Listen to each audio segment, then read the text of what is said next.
Le concours de dessin que j'ai gagné à l'âge de 7 ans, c'était religieux. Voilà, j'étais chez les sœurs. Ben, chez les sœurs, on ne peut pas faire autre chose, bien sûr. Mais bon, voilà, c'était cela.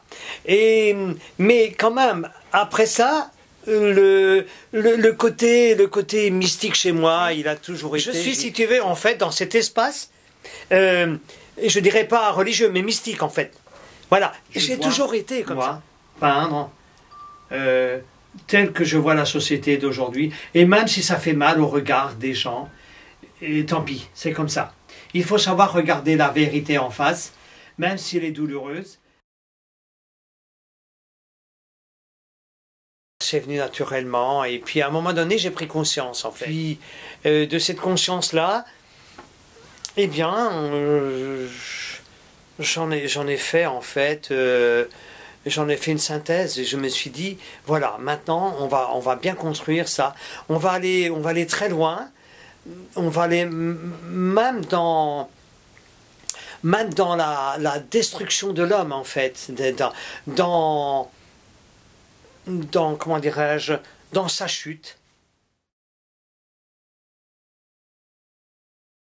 Cette pièce-là, pour moi, c'est peut-être dans la condition humaine la pièce la plus intense, la plus forte, peut-être parce que évidemment c'est la mère et l'enfant. Je voulais épurer au maximum, donner simplement la force au sujet humain. Donc voilà, l'enfant absent de vie et la mère qui pleure. Donc, mais ça peut être aussi, comme je l'ai dit tout à l'heure, ça peut être aussi une sorte de piéta en fait, parce que ça peut être voilà, la Vierge Marie et puis l'enfant Jésus.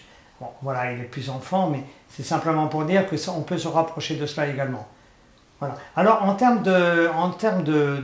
au niveau de la couleur, je sentais que le jaune ou le jaune kaki, le vert kaki, répondait bien à cette douleur. En fait, je sentais que c'est une couleur qui pouvait, et donc peut-être accentuer, mais exprimer bien en fait voilà, cette rupture de vie en fait entre la mère et le fils.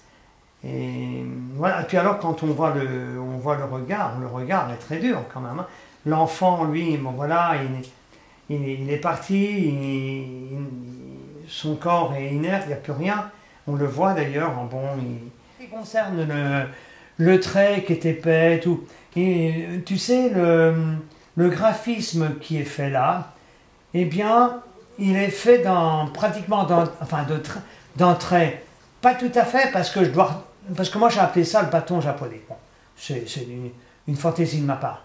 Mais le bâton, malheureusement, ne peut pas me fournir la couleur noire pour tout le dessin. Je suis obligé de tremper à nouveau mon bâton dans le pot de peinture. Mais ce que je voulais simplement dire, c'est que tout doit être fait d'un seul trait. Alors, quand on voit par exemple ici, tu vois, ici on a des zones un peu plus importantes et tout, mais ça c'est à la fois volontaire et à la fois pas trop. Pourquoi?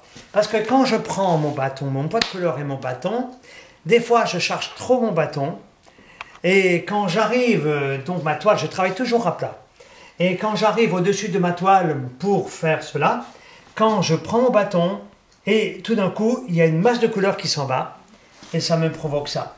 Cela dit, après, non seulement je m'y suis habitué, mais j'ai vite compris que, eh bien, ces choses-là étaient nécessaires, en fait. Tu comprends? Parce que si on les enlève et qu'on fait un trait uniquement comme ça a moins de force.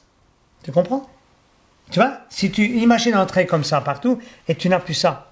C'est simplement, je dirais à la limite, un contour mais tellement bête que ça n'aurait plus d'intérêt pour moi. Alors, voilà, cette technique-là, ce qui est très intéressant, c'est ces relâchements de couleurs, en fait. Tu vois, on le voit partout, hein.